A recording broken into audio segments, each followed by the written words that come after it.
আছে, যারা জনতন নির্বাচন করতে চায়, অস্থিতিশীল পরিবেশ তৈরি করার মধ্য দিয়ে তারা সেই ঠুনকো নির্বাচনের আয়োজনে সরকারকে বাধ্য করার অংশ হিসেবে এই সমস্ত ষড়যন্ত্র চালাচ্ছে।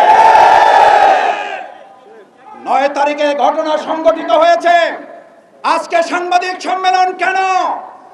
আমরা সেই দলের কাছে জানতে চাই, 9 তারিখে আপনার নেতাকর্মী হত্যা হয়েছে, আপনার তো সেদিন সাংবাদিক সম্মেলন করে জনগণের কাছে আপনার ঘটনা উপস্থাপন করার কথা ছিল।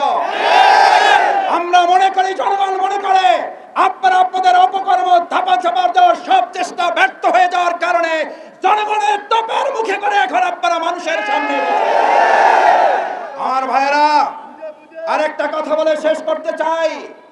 পৃথিবীর ইতিহাসে সম্ভবত এটা বিরল ঘটনা, মানুষ আন্দোলন করে সরকারের বিরুদ্ধে, আর আমাদের দেশের মানুষ এখন একটা দল ক্ষমতায় আসতে পারে এই আতঙ্কে তাদের বিরুদ্ধে এখন এই পতনের আন্দোলন। এটা পৃথিবীর ইতিহাসে কোথাও পাওয়া যাবে না। আপনারা গিনেস বুকে আপনাদের নাম লিখিয়ে ফেলেছেন। আপনারা বড় দল, অনেক বড় জায়গায় পৌঁছে গিয়েছেন। আপনারা ক্ষমতায় যাবেন না তার আগেই জনগণ আপনাদের পতনের জন্য রাস্তায় নেমে গতকাল রাতে গোটা দেশ বিক্ষোভে পরিণত করেছে।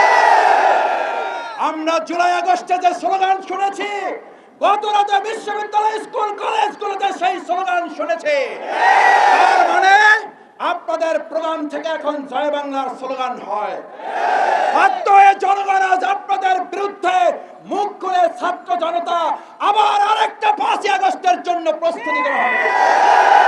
সতর্ক হয়ে যান, দেশবাসীর কাছে ক্ষমা চান, অন্যায়, অত্যাচার, চাঁদাবাজি, সন্ত্রাস, খুন, ধর্ষণ বন্ধ করুন, না হলে 5ই আগস্টের মুখে আবার আরেকটা দেশত্যাগের ঘটনা ঘটতে অস্বাভাবিক কিছুই হবে না।